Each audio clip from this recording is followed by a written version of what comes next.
Yes అంటే నాన్న no. నాన్న యెస్ అంటే అమ్మ నో. ఇలా పిల్లల ముందు మనం మాట్లాడుతున్నాము అంటే ఒక్కసారి మీరు ఆలోచించండి. భార్యాభర్తల మధ్య ఒపీనియన్స్ అనేవి డిఫరెంట్‌గా ఉండటం చాలా సహజం. కానీ ఆ డిఫరెన్స్‌ని పిల్లల ముందు చూపించకూడదు. ఎందుకంటే పిల్లలు ఏం నేర్చుకుంటారో తెలుసా? అమ్మ దగ్గర ఒప్పుకోకపోతే నాన్న దగ్గర అడుగుతాను. నాన్న నో అంటే అమ్మ దగ్గర ట్రై చేస్తాను. అంటే తెలియకుండానే మనమే వాళ్ళని పేరెంట్స్‌ని డివైడ్ చేసి ఆన్సర్ తీసుకోవచ్చు అనే హింట్ ఇస్తున్నాం. అందుకే పిల్లలు ఏదైనా అడిగినప్పుడు "వెళ్లి మీ నాన్నని అడుగు. మీ నాన్న ఏం చెప్తే అదే చెయ్యి. అమ్మ ఒప్పుకోదు.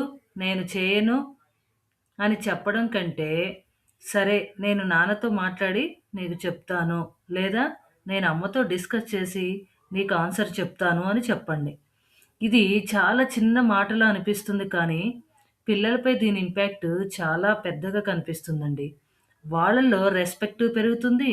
అలాగే వెయిట్ చేయటం, పేషెన్సీ డెవలప్ చేసుకోవడం కూడా నేర్చుకుంటారు. ఎందుకంటే, ఈ రోజుల్లో కొంతమంది పిల్లలకు ఇప్పుడే కావాలి, ఒక గంటలో కావాలి, ఈ రోజే కావాలి అనే ఇన్‌స్టంట్ ఎక్స్‌పెక్టేషన్స్ ఎక్కువగా ఉంటున్నాయి. పేరెంట్స్‌గా మనం కూడా తెలియకుండానే దానికి సపోర్ట్ చేస్తున్నామేమో ఒక్కసారి మనం ఆలోచించుకోవాలి. మన ఒపీనియన్స్ ఇంట్లో డిఫరెంట్‌గా ఉండొచ్చు. అది నార్మల్. కానీ పిల్లల ముందు మాత్రం ముందుగా ఇద్దరం డిస్కస్ చేసుకొని ఒకే డెసిషన్‌ని కమ్యూనికేట్ చేయాలి. ఇది పేరెంట్స్ మధ్య యూనిటీ చూపించడం మాత్రమే కాకుండా పిల్లలకి పేషెన్సీ, బౌండరీస్, రెస్పెక్ట్ నేర్పించే పేరెంటింగ్‌గా కూడా ఉపయోగపడుతుంది. చివరగా ఒక మాట. పిల్లలు మన మాటల్ని మాత్రమే వినరు.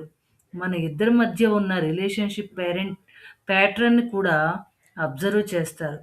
అందుకే మనం వాళ్ళకి నేర్పాలనుకునే వాల్యూసు ముందుగా మన బిహేవియర్‌లో కనిపించాలి.